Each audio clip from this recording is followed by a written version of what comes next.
So today, we'll try and understand various different religions in the right perspective by trying to understand what is the concept of God in that religion by analyzing the scriptures of the religion. Time will not permit us to discuss all the religions, but inshallah, we'll discuss the four major religions of the world today: Hinduism, Judaism, Christianity, and Islam. First, we'll try and understand Hinduism in the right perspective by trying to understand what is the concept of God in Hinduism. If you ask a common Hindu that how many gods does he believe in? Some will say 3, some will say 10, some will say 100, some will say 1,000, while others will say 33 crores, 330 million. But if you ask a learned Hindu who's well versed with his scriptures, he will tell you that Hindus should believe and worship only one God.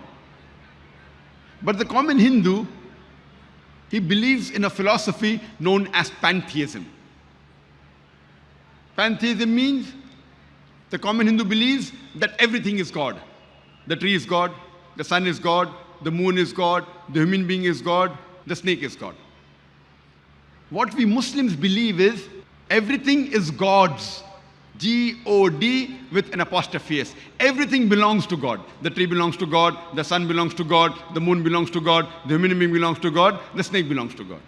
So the major difference between the common Hindu and the common Muslim is the common Hindu believes that everything is God. We Muslims believe everything is God's. G-O-D with an apostrophe S. So the major difference between the common Hindu and the common Muslim is the apostrophe S. If we can solve this difference of apostrophe S, the Hindus and the Muslims will be united. How do we do it? As the Quran says, "Ta'alaw ila kalimatin sawa'in bayna bainakum." Come to common terms as between us and you. Which is the first term? Allah na'budu illallah. That we worship none but Allah subhanahu wa ta'ala. وَلَا نُشْرِكَ بِهِ شَيْئًا. That we associate no partners with Him. وَلَا يَتَّخِذَ بَعْضُنَا بَعْضًا أَرْبَابًا مِن دُونِ اللَّهِ. That we erect not among ourselves lords and patrons other than Allah. فَإِن تَوَلَّوْا. If then they turn back, فَقُولُوا شَهِدُوا. Say, ye bear witness, بِأَنَّا مُسْلِمُونَ, that we are Muslims bowing our will to Allah subhanahu wa ta'ala. So today, we'll try and understand what is the concept of God in Hinduism by trying to understand what the Hindu scriptures have to speak about Almighty God. There are various sacred Hindu scriptures. Amongst the Hindu scriptures, one of the sacred Hindu scriptures is called as Upanishads. It's mentioned in the Chandogya Upanishad, chapter number 6, section number 2, verse number 1. Ikkam Evdityam. It's a Sanskrit quotation which means God is only one without a second. It's mentioned in the Svetasvatara Upanishad, chapter number 6, verse number 9. Na chadsya kasij, janitana chadipa. Of that God, He has got no parents. He has got no Lord. Almighty God has got no mother. He has got no father. He has got no superior. It's mentioned in Svetasvatara Upanishad, chapter number 4, verse number 19. Na tasya pratima asti. Of that God, there is no pratima. Pratima in Sanskrit means, it means an image, it means a photograph, painting, portrait, idol, statue, sculpture. Of that God, there is no pratima. Of that God, there is no image, there is no painting, there is no photograph, there is no portrait, there is no idol, there is no statue, there is no sculpture. Further, if you read Bhagavad Gita, which is the most widely religious scripture amongst the Hindus, it's mentioned in Bhagavad Gita, chapter number 7, verse number 20. All those whose intelligence has been stolen by material desires, they worship demigods. Some of the translation says they worship false god. So according to Bhagavad Gita, chapter number 7, verse number 20, those people whose intelligence has been stolen by material desires, that means those people who are materialistic, they worship false god. Amongst the Hindu scriptures, the most sacred are the Vedas. There are 4 Vedas: Rig Veda, Yajurveda, Atharva Veda, and Samveda. It's mentioned in Yajurveda, chapter number 32, verse number 3. Na tasya pratima asti. Of that God, there is no pratima. As I mentioned earlier, pratima means an image, a photograph, a painting, a picture, an idol, a statue, a sculpture. Of that God, there is no pratima. Of that God, there is no image. There is no photograph. There is no painting. There is no portrait. There is no idol. There is no statue. There is no sculpture. It's mentioned in Yajurveda chapter number 40, verse number 8. Almighty God is pure and imageless. It's mentioned in Yajurveda chapter number 40, verse number 9. Andhatma pavishanti ya asambuti upaste. Andhatma means darkness. Pravishanti means entering. They are entering darkness, those who worship the Asambhuti. Asambhuti means things which are natural. Fire, water, air, etc. They are entering darkness, those who worship the natural things like water, fire, air, etc. And the verse continues, they are entering more in darkness, those who worship the Sambhuti. Sambhuti are the created things like table, chair, idol, etc. Who says that? Yajurveda, chapter number 40, verse number 9.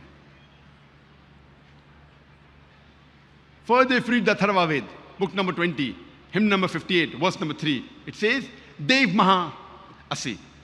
Verily, great is Almighty God. And amongst the Vedas, the most sacred is the Rig Veda.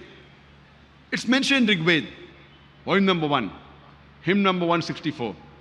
Mantra number 46. Ekkam Sat Vipra Bahuda Vedante.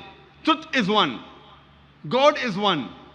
Sages and saintly people call him by a variety of names. According to Rig Veda, Almighty God is one, but the learned people call him by a variety of names. And there are no less than 33 different attributes given to Almighty God in Rig Veda, book number 2, hymn number 1 alone. No less than 33. One amongst these attributes mentioned in Rig Veda, book number 2, hymn number 1, verse number 3 is Brahma. Brahma is called as the creator God. If I translate creator into Arabic, it means Khalik. We Muslims have got no objection if someone says Almighty God is Khalik or creator or Brahma.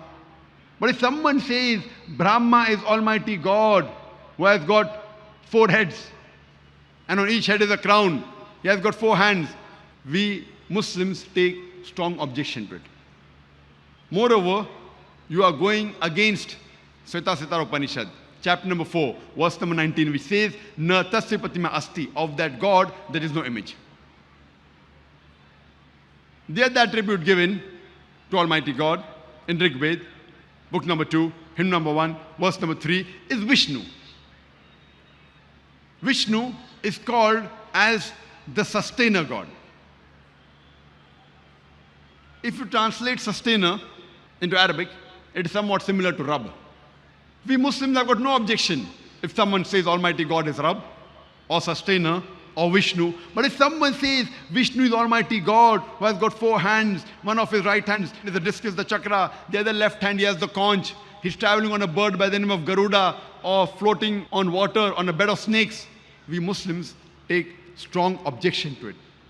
Moreover, you are going against Yajurveda, chapter number 32, verse number 3, which says, Na tasya pratima asti. Of that God, there is no pratima. Of that God, there is no image.